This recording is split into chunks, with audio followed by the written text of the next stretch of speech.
বাংলাদেশের বন্যা কেন এত ভয়াবহ রূপ নিচ্ছে এর পিছনে রয়েছে এমন কিছু কারণ যা অনেকেই জানেন না।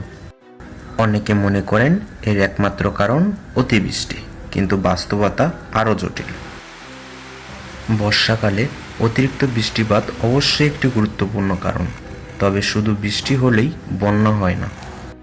বাংলাদেশের অধিকাংশ বড় নদীর উৎস দেশের বাইরে। উজান থেকে নেমে আসা বিপুল পরিমাণ পানি নদীর পানির উচ্চতা বাড়িয়ে দেয়। যখন নদী তার ধারণ ক্ষমতার চেয়ে বেশি পানি বহন করে, তখন আশেপাশের বিস্তীর্ণ এলাকা প্লাবিত হয়। তখনই সৃষ্টি হয় ভয়াবহ বন্যা।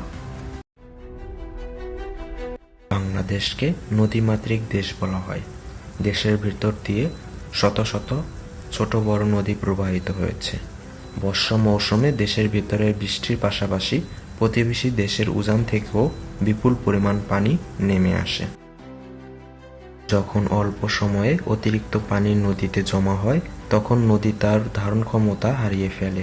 এর ফলে নদীর তীর উপচে পানি আশেপাশের গ্রাম, শহর ও জমিতে ছড়িয়ে পড়ে। তবে শুধু প্রকৃতির কারণে নয়, মানুষের কিছু কর্মকাণ্ডও বন্যার প্রভাব বাড়িয়ে দেয়।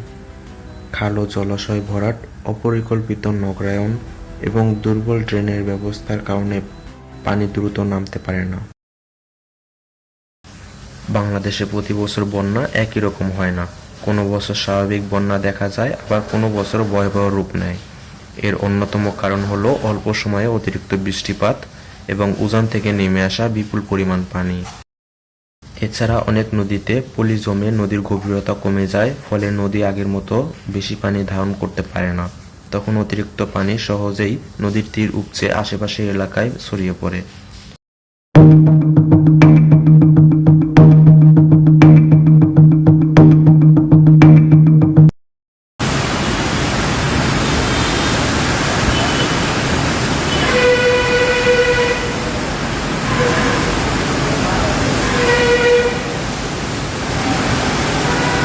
অন্যদিকে শহরাঞ্চলে খাল ও জলাশয় ভরাট এবং অপরিকল্পিত নির্মাণের কারণে বৃষ্টির পানি দ্রুত নামতে পারে না, তাই অনেক সময় অল্প বৃষ্টিতেও জলাবদ্ধতা তৈরি হয়।